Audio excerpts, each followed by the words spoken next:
Sherlock Holmes em O Paciente Residente, escrito por Arthur Conan Doyle. Passando os olhos na série um tanto incoerente de casos com que procurei ilustrar algumas das peculiaridades mentais de meu amigo Sherlock Holmes, impressionou-me a dificuldade que tive em escolher exemplos que atendessem a meu propósito sobre todos os aspectos. Pois naqueles casos em que Holmes realizou algum tour de force de raciocínio analítico e demonstrou o valor de seus métodos peculiares de investigação, os próprios fatos foram muitas vezes tão insignificantes ou banais que não pude me sentir justificado em expô-lo perante o público. Por outro lado, aconteceu muitas vezes dele ter se envolvido em alguma investigação em que os fatos foram do mais extraordinário e dramático caráter, mas sua própria participação na determinação de suas causas foi menos marcante do que eu, como seu biógrafo, poderia desejar. O pequeno problema que narrei sob o título Um Estudo em Vermelho e aquele posterior relacionado à perda do Gloria Scott podem servir de exemplo desses Scylla e Charybdis que ameaçam incessantemente seu historiador. Pode ser que, no caso sobre o qual estou agora prestes a escrever, o papel desempenhado por meu amigo não seja suficientemente considerável. Apesar disso, todo o encadeamento das circunstâncias é tão extraordinário que não posso me forçar a omiti-lo desta série. Não posso ter certeza da data precisa, pois algumas de minhas anotações sobre o assunto se perderam, mas deve ter sido perto do final do primeiro ano em que Holmes e eu partilhamos aposentos em Baker Street. Fazia um tempo tempestuoso de outubro, e nós dois havíamos passado o dia todo em casa. Eu porque temia expor minha saúde combalida ao vento cortante do outono, ao passo que ele estava mergulhado em alguma daquelas abstrusas investigações químicas que o absorviam por completo enquanto se dedicava a elas. Quando caía a noite, porém, a quebra de um tubo de ensaio encerrou prematuramente sua pesquisa e ele saltou de sua cadeira com uma exclamação de impaciência e a fronte anuviada. O trabalho de um dia inteiro arruinado, Watson, disse, indo até a janela. Ah, o céu está estrelado e o vento amainou. Que tal dar uma volta por Londres?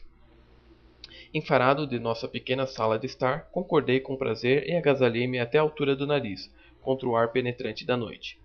Durante 3 horas perambulamos juntos, observando o caleidoscópio sempre cambiante da vida em seus fluxos e refluxos por Fleet Street e o Strand. Holmes se livrara de seu mau humor temporário, e sua conversa característica com sua arguta observação de detalhes e a sutil capacidade de inferência manteve-me distraído e encantado. Às 10 horas já estávamos de volta a Baker Street.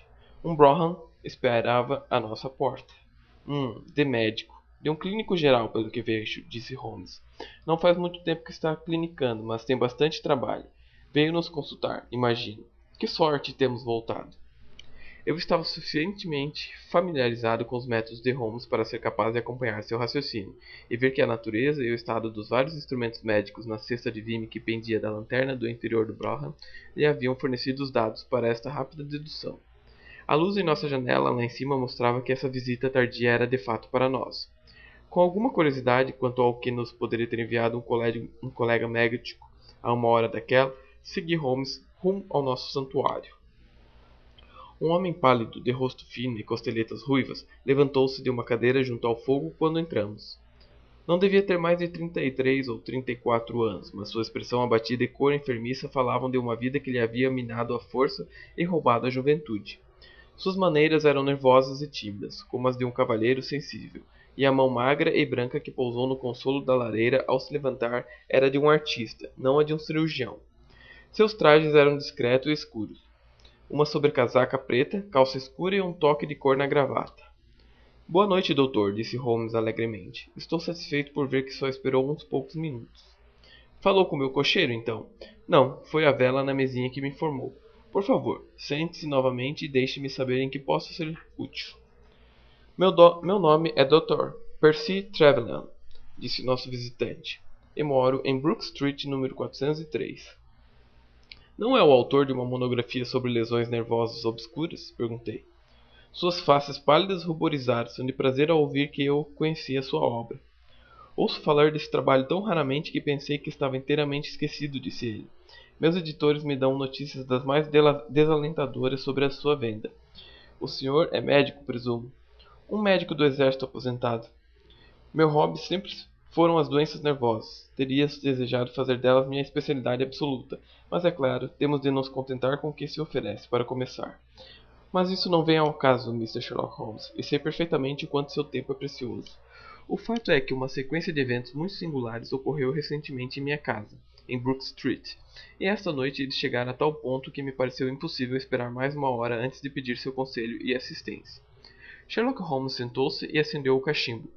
Estou às suas ordens, disse. Por favor, faça-me um relato detalhado das circunstâncias que o perturbaram. Uma ou duas delas são tão triviais, disse o Dr. Trevelyan, que realmente quase me envergonho de mencioná-lo. Mas o caso é tão inexplicável e o rumo que tomou recentemente é tão intrincado que vou expô-lo todo e o senhor julgará o que é essencial e o que não é.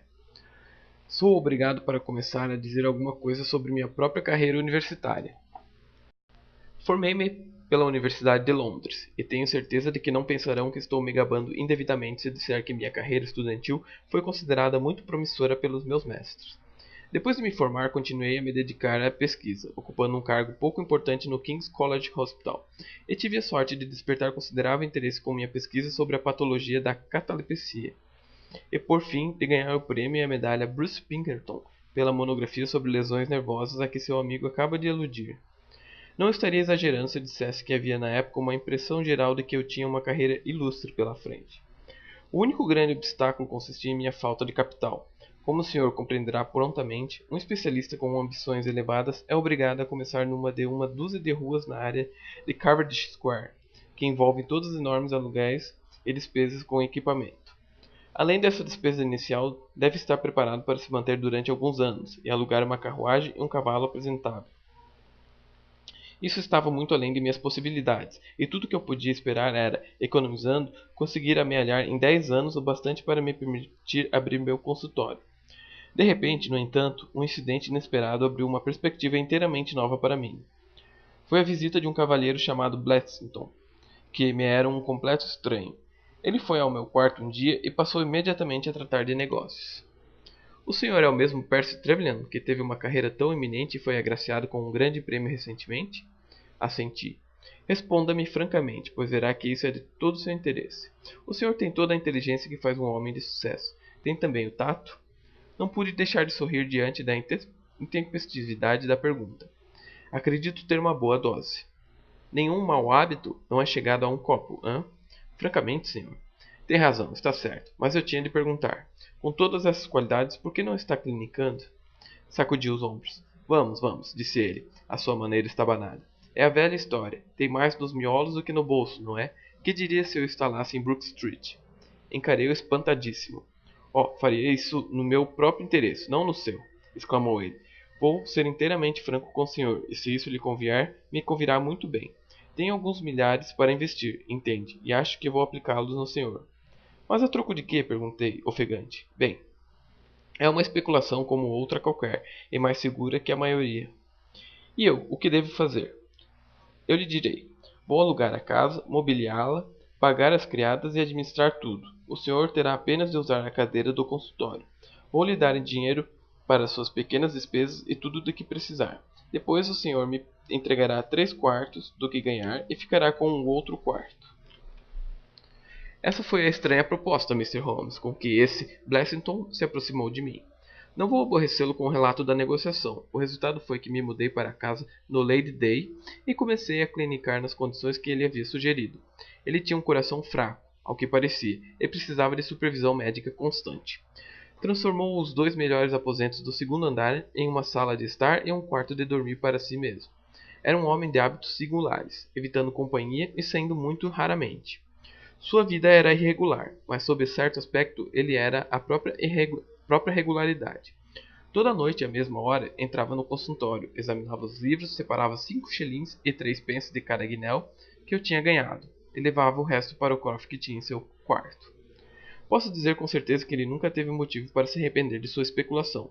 Foi um sucesso desde o início. Alguns casos bons e a reputação que eu granjeara no hospital projetaram-me rapidamente e nesses 2 últimos anos fiz dele um homem rico. É o que eu lhe tinha a dizer, Mr. Holmes, sobre minha história passada e minhas relações com Mr. Blessington. Agora me resta apenas lhe contar o que ocorreu para me trazer aqui esta noite. Algumas semanas atrás, Mr. Blessington veio falar comigo no que me pareceu um estado de considerável agitação. Falou de um roubo que teria acontecido, pelo que disse, no West End, E pareceu, lembro-me bem, muito desnecessariamente alvoroçado por causa disso, declarando que naquele dia mesmo mandaríamos instalar ferrolhos mais fortes em nossas janelas e portas.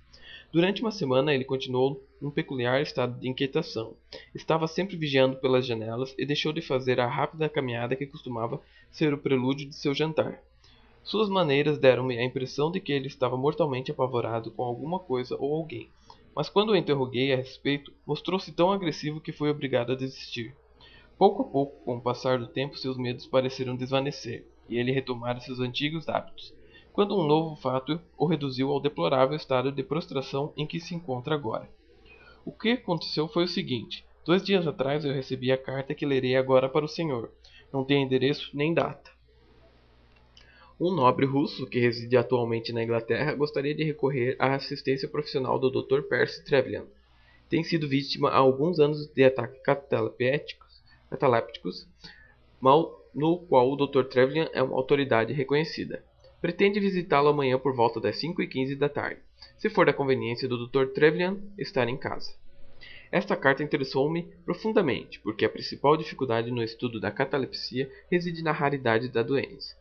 Não tenha dúvida, portanto, de que eu estava em meu consultório quando, na hora combinada, o mensageiro introduziu o paciente.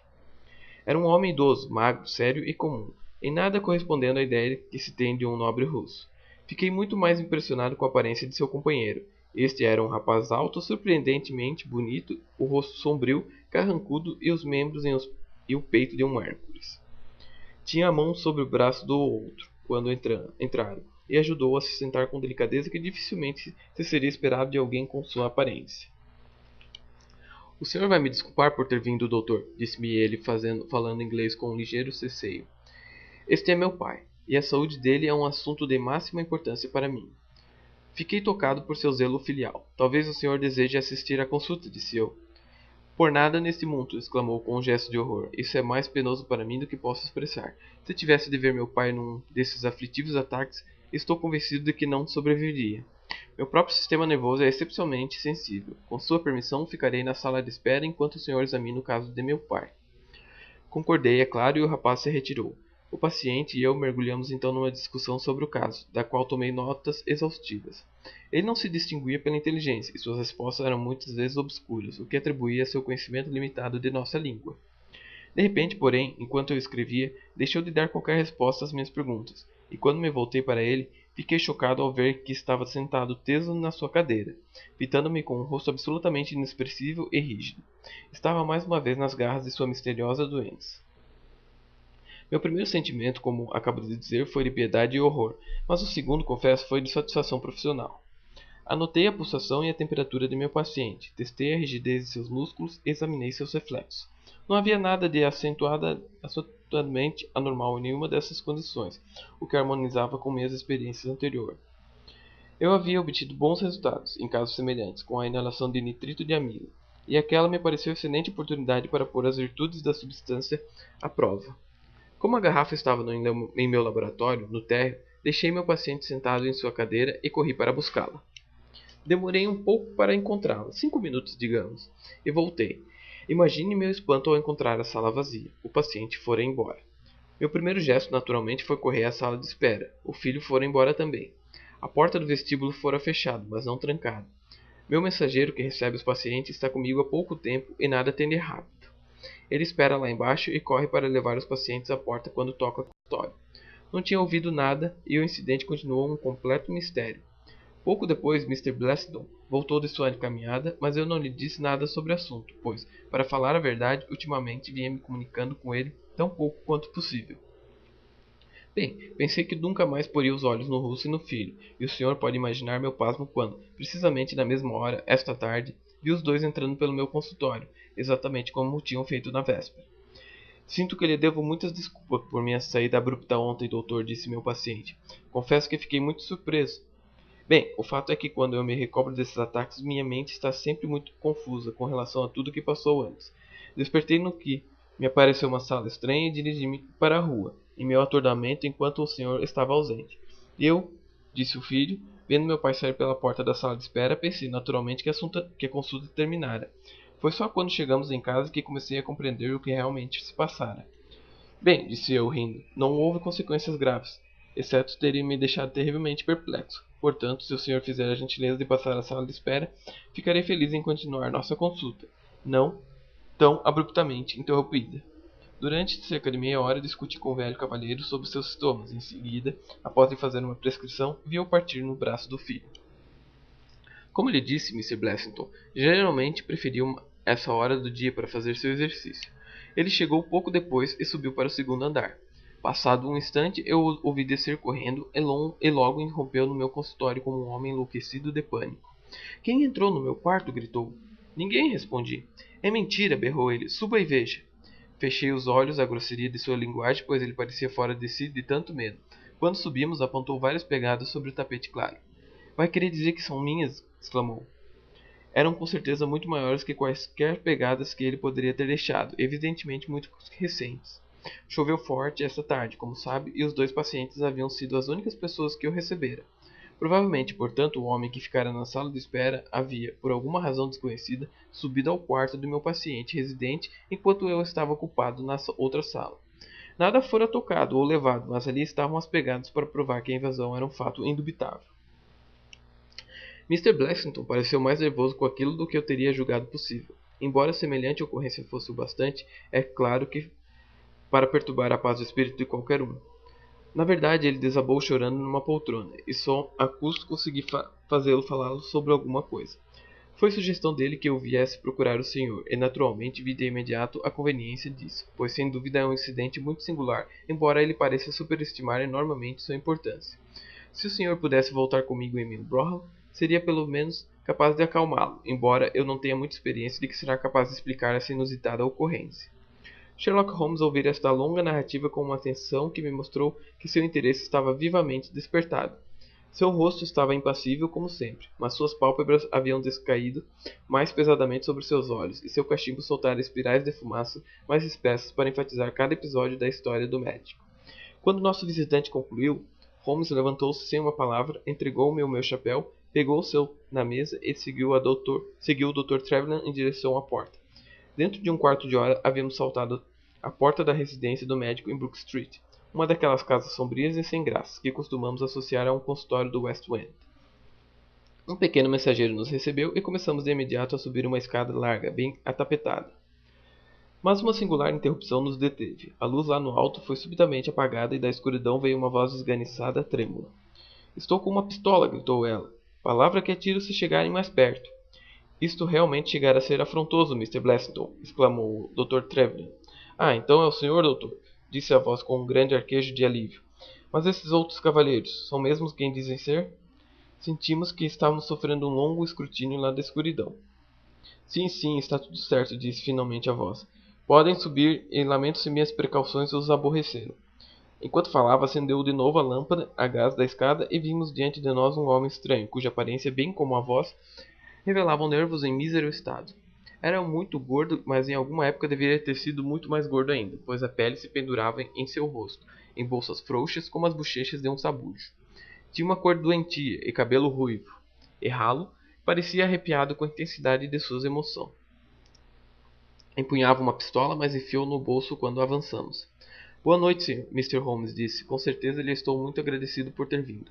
Ninguém nunca precisou mais do seu conselho que eu. Suponho que o Dr. Trevelyan lhe falou dessa invasão absolutamente imperdoável dos meus aposentos? Perfeitamente, respondeu Holmes. Quem são esses dois homens, Mr. Blessington, e por que desejam molestá-lo? Bem, disse o paciente residente com nervosismo. Claro que é difícil dizer. O senhor não pode esperar que eu responda a isso, Mr. Holmes. Está querendo dizer que não sabe? Entre aqui, por favor. Faça apenas a gentileza de pisar aqui. Conduziu-nos a seu quarto de dormir, que era grande e confortavelmente mobiliado. Como pode ver, disse, apontando uma grande arca preta ao pé da sua cama. Nunca fui um homem muito rico, Mr. Holmes. Fiz um único investimento em minha vida, como o Dr. Trevelyan deve ter lhe contado. Mas não acredito em banqueiros. Nunca confiaria num banqueiro, Mr. Holmes. Cá entre nós, todo o pouco que tenho está nesta arca. Então o senhor pode entender o que significa para mim ter meu quarto invadido por desconhecidos.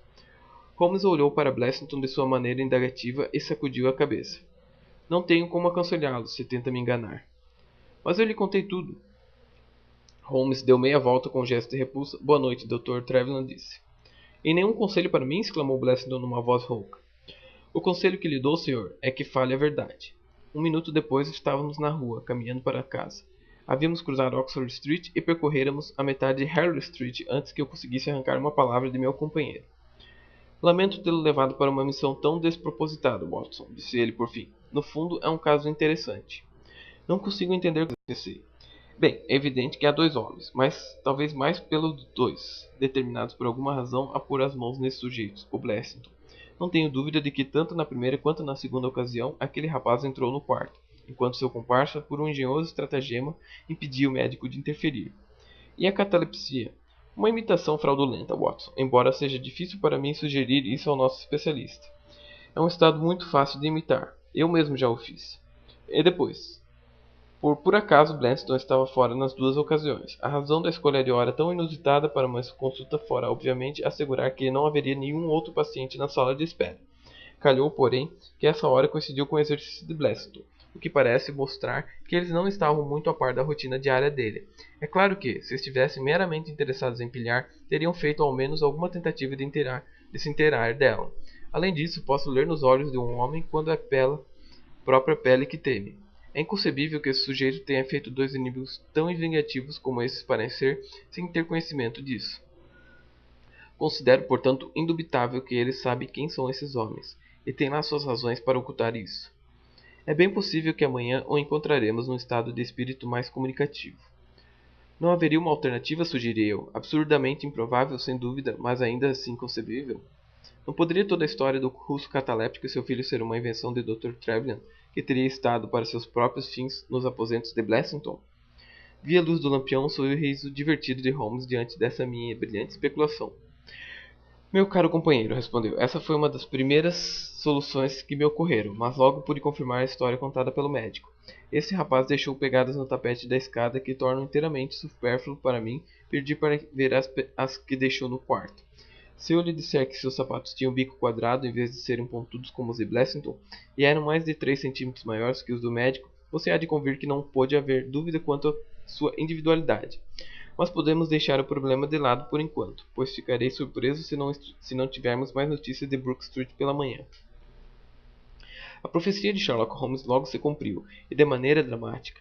Às 7:30 da manhã seguinte, ao primeiro pálido despontar da aurora, dei com ele de pé junto à minha cama vestido com seu roupão. Há um Brougham à nossa espera, Watson, disse ele. Do que se trata? Do caso de Brook Street. Alguma notícia nova? Trágica, mas ambígua, disse ele, suspendendo a persiana. Veja isto, uma folha de agenda com "Pelo amor de Deus, venha imediatamente. PT", rabiscado a lápis. Nosso amigo, o médico, estava em apuros quando escreveu isso.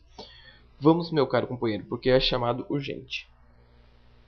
Mais ou menos em um quarto de hora estávamos de volta à casa do médico. Ele veio correndo ao nosso encontro com um semblante de horror. Oh, que transtorno! Exclamou, as mãos nas têmporas. Mas o que foi? Blanston cometeu suicídio. Holmes deu um assobio. Isso mesmo, enforcou-se durante a noite. Entramos e o médico nos conduziu para o que era evidentemente sua sala de espera. Realmente mal sei o que estou fazendo, exclamou. A polícia já está lá em cima. Isso me abalou de maneira mais terrível. Quando ficou sabendo? Ele gosta que lhe levem uma xícara de chá de manhã muito cedo. Quando a criada entrou por volta das 7 horas, lá estava o pobre coitado pendurado no meio do quarto. Ele havia amarrado sua corda no gancho de que pendia o pesado lustre, e havia pulado de cima daquela mesma arca que nos mostrara ontem. Holmes permaneceu um momento imerso em profunda reflexão. Com sua permissão, disse por fim, gostaria de subir e examinar as coisas. Subimos os dois, seguido pelo médico. A cena que vimos ao entrar no quarto foi pavorosa. Falei da impressão de flacidez que esse Blanston transmitia. Quando ele pendia do gancho, ela era exagerada e intensificada a tal ponto que sua figura mal parecia humana. O pescoço estava esticado como a de uma galinha depenada, o que fazia o resto dele parecer ainda mais obeso e antinatural pelo contraste. Vestia apenas sua comprida camisola sob o qual se projetavam rígidos os tornozelos inchados e os pés desajeitados. Ao seu lado estava um inspetor de polícia de fisionomia astuta tomando notas numa caderneta. Ah, Mr. Holmes, disse ele cordialmente quando meu amigo entrou. Estou encantado em vê-lo. Bom dia, Lanner, respondeu Holmes. Não me verá como um intrometido, tenho certeza. Soube dos acontecimentos que levaram a esse desfecho? Sim, soube alguma coisa sobre eles. E formou uma opinião? Pelo que posso ver, o homem perdeu a cabeça de tanto pavor. Chegou a dormir na cama, como vê. A marca de seu corpo é bastante profunda. É por volta das 5 da manhã que os suicídios são mais comuns, o senhor sabe. Deve ter sido mais ou menos nessa hora que ele se enforcou. Parece ter sido um gesto muito deliberado. Eu diria que está morto há cerca de 3 horas, a julgar pela rigidez dos músculos, disse eu. Notou alguma coisa de peculiar no quarto? Perguntou Holmes. Encontrei uma chave de parafuso e alguns parafusos na bancada da pia. Além disso, ele parece ter fumado muito durante a noite. E aqui estão 4 pontas de charutos que catei na lareira. Disse Holmes. Encontrou a piteira dele? Não, não vi nenhuma. Sua caixa de charutos, então? Encontrei. Estava no bolso de seu paletó. Holmes abriu e cheirou o único charuto que continha. Esse é um Havana, e esses outros são do tipo peculiar que os holandeses importam de suas colônias nas Índias Orientais. Eles costumam ser enrolados em palha, sabe? E são mais finos para seu comprimento que os de qualquer outra marca. Pegou as 4 pontas e examinou-a com sua lente de bolsa. 2 desses foram fumados com piteiras e 2 sem, disse. 2 foram cortados com uma faca não muito afiada e 2 tiveram as pontas mordidas por dentes excelentes. Isso não foi nenhum suicídio, Mr. Lane. Trata-se de um homicídio muito frio e cuidadosamente planejado. Impossível! Exclamou o inspetor. Por quê? Por que haveria alguém de assassinar um homem de maneira tão desajeitada, enforcando-o? Isso é o que temos de descobrir. Como conseguiram entrar? Pela porta da frente. Estava trancada de manhã. Então foi trancada depois que entraram? Como sabe? Vi os rastros deles. Dê-me licença por um momento e talvez eu possa lhe dar outras informações a esse respeito. Foi até a porta e, girando a fechadura, examinou-a de maneira metódica. Depois tirou a chave que estava do lado de dentro e inspecionou também. A cama, o tapete, as cadeiras, o aparador da leira, o corpo morto foram todos examinados, um de cada vez, até que por fim Holmes se declarou satisfeito, e com minha ajuda e a do inspetor, cortou a corda de que pendia um mísero cadáver, deitou-o reverentemente e o cobriu com um lençol. E essa corda? Perguntou. Foi cortado desta, disse Dr. Trevelyan, puxando um grande rolo de debaixo da cama.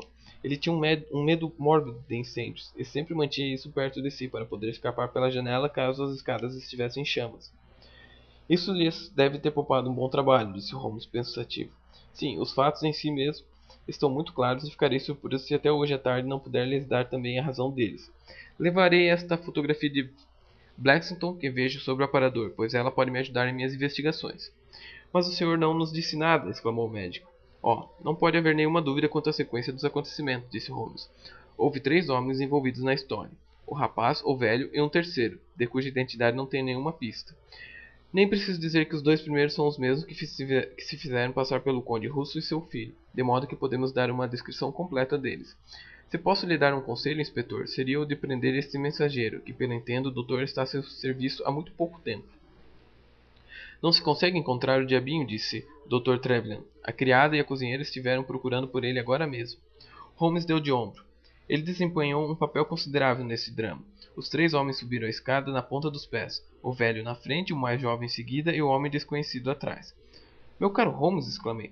Não pode haver nenhuma dúvida quanto à superposição das pegadas. Eu tinha a vantagem de ter ficado sabendo quais eram quais na noite passada.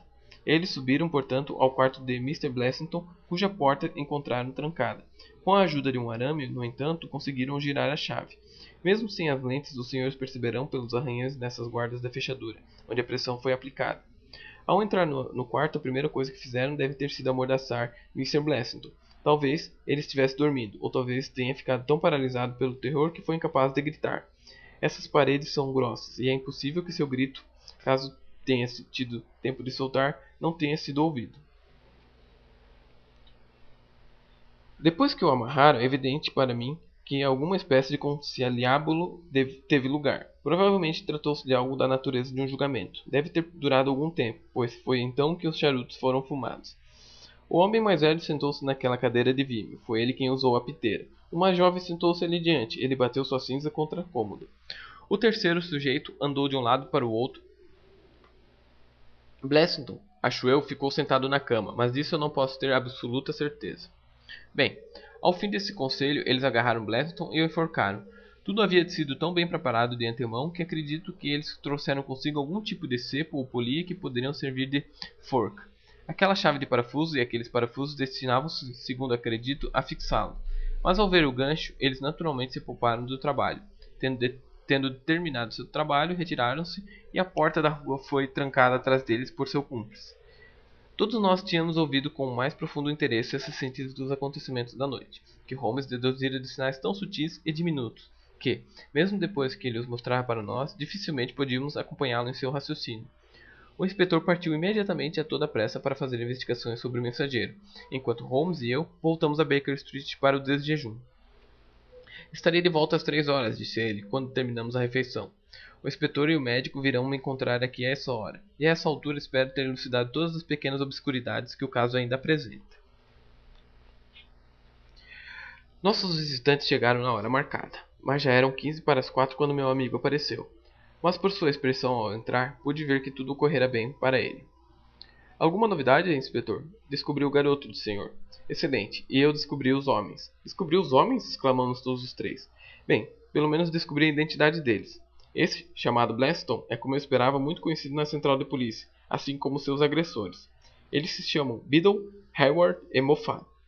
A quadrilha que assaltou o banco de Worthington? Exclamou o inspetor. Precisamente, respondeu Holmes.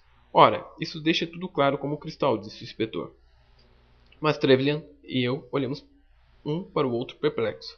O senhor certamente se lembra do rumoroso caso do banco Worthington, disse Holmes. 5 homens participaram, esses 4 e um quinto chamado Cartwright. Tobin, o guarda, foi assassinado e os ladrões escaparam com 7.000 libras. Isso foi em 1875. Todos os 5 foram presos, mas as provas contra eles estavam longe de ser conclusivas. Esse Blanston, o Sutton, que era o pior da quadrilha, tornou-se informante. Com seu testemunho, Cartwright foi enforcado e os outros 3 pegaram 15 anos de prisão cada um. Quando saíram recentemente, alguns anos antes de completarem a pena, decidiram caçar o traidor e vingar a morte de seu companheiro. Tentaram 2 vezes pôr a mão neles e fracassaram. De uma terceira vez, como veem, conseguiram. Há mais alguma coisa que eu poderia explicar, Dr. Trevelyan? Penso que o senhor deixou tudo extraordinariamente claro, disse o médico. Sem dúvida, o dia em que ele se mostrou tão perturbado foi aquele em que havia lido nos jornais sobre a libertação deles. Certamente. E sua conversa sobre o roubo era o mais puro disfarce. Mas por que ele não pôde lhe dizer isso? Bem, meu caro senhor, conhecendo o caráter vingativo de meus ex-associados, ele estava tentando esconder a própria identidade de todo o mundo enquanto pudesse. Seu segredo era vergonhoso e ele não podia se forçar a divulgá-lo. No entanto, por mais desgraçado que se sentisse, ainda estava vivendo sobre a britânica. E não tenho dúvida, inspetor, de que, embora esse escudo possa deixar de proteger, a espada da justiça continua pronta para vingar. Essas foram as singulares circunstâncias associadas ao paciente residente e ao médico de Brook Street. Dessa noite em diante, a polícia não teve notícia alguma dos 3 assassinos e supõe-se na Scotland Yard que estavam entre os passageiros do desditoso Norah Creina, um barco a vapor que se perdeu alguns anos atrás com todos os marinheiros na costa portuguesa, algumas léguas ao norte da cidade do Porto. O processo contra o mensageiro foi suspenso por falta de provas, e o mistério de Brook Street, como veio a ser chamado, nunca foi plenamente relatado em nenhum órgão de imprensa.